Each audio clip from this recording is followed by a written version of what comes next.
ঘটনা হ্যাঁ, যেটা হয়েছে মানে টোটালি সব কিছু এক্সপ্লেইন করতে পারবো না, কিন্তু হিট অফ দ্য মোমেন্ট অনেক কিছুই হয়।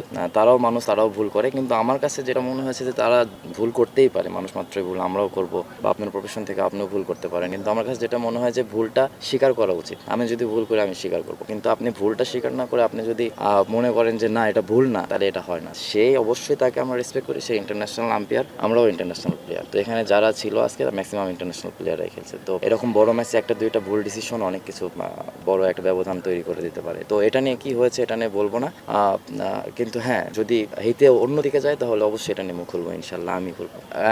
ডোমেস্টিকে তো এর থেকে আরো বাজে হতো আগে, এখন তো সেটাও হয় না। ডে বাই ডে তো আমরাও প্লেয়াররাও অনেক তাদের রেসপেক্ট করি। আমাদের শুধু আমাদের প্লেয়ারদের উপরে দোষ দিলে হবে না। আপনারা দেখেন আমাদের আম্পায়ারিং, তারাও তাদেরও ডিপার্টমেন্ট থেকে দেখেন, তারাও যে খুব ভালো, মানে একজন দুইজন ছাড়া তারাও যে খুব ভালো করে এরকম না। তো যখন এই মানে জাস্টিফাই করবেন তখন আমার মনে হয় যে দুই সাইড থেকেই দেখা উচিত, আমার কাছে যেটা মনে হয়।